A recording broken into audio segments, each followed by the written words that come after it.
Welcome back. In an earlier video, I talked about how to isolate your upper body and your lower body, and how to isolate your lower body when you're moving your upper body so that your legs are more stable and your stances are more stable. Today, I'm going to talk about how to isolate your upper body, and we're going to go do that right now.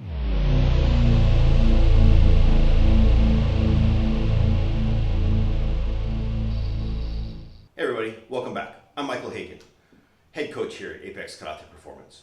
And one thing I've noticed when I'm working with my athletes is that oftentimes when they're trying to move their legs or they're trying to do a lower body technique or move forward in stances, oftentimes their body will move unnecessarily just because their legs are moving or their stances are moving, and that creates an instability in their stances and in their movement.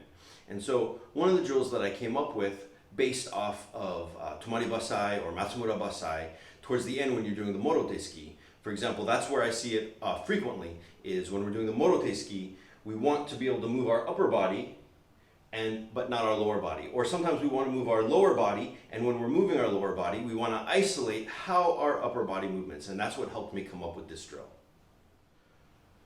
So in my previous video, we were in Shikodachi, and we were using these muscles right here to isolate the legs as we were practicing rotating our trunk left and right 90 degrees in an effort to, as we were turning, so that our feet didn't wobble back and forth, so that our knees didn't collapse when we were in our Shikodachi.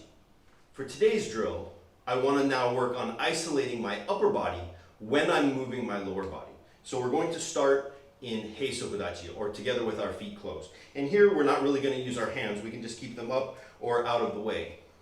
But what we're going to do is I want to keep my chest and my shoulders straight forward. I'm going to pick up one leg, I'm going to rotate it 90 degrees, and then I'm going to go straight down. And you see how I'm making it a conscious effort to keep my hips and my shoulders straight forward, in this case towards the camera.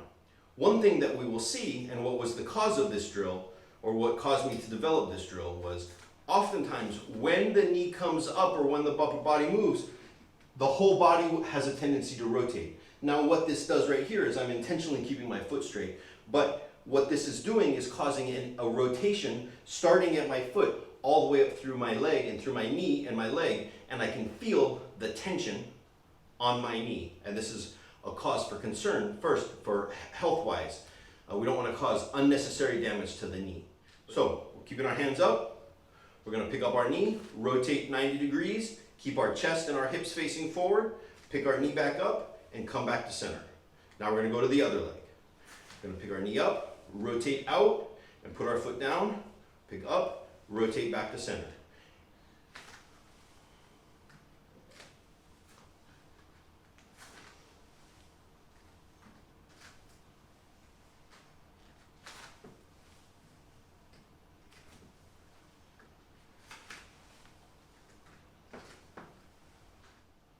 Okay, again, one of the common areas for concern, or one thing that we see happen frequently, is when we pick up and we go to move, our whole body starts to shift.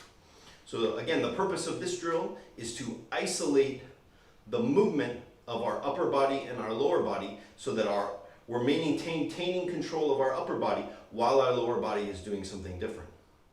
All right, so I hope this drill helps. If you got any questions, comments, leave me any feedback, leave them in the comments down below. So now, go get to work, and we'll see you out there.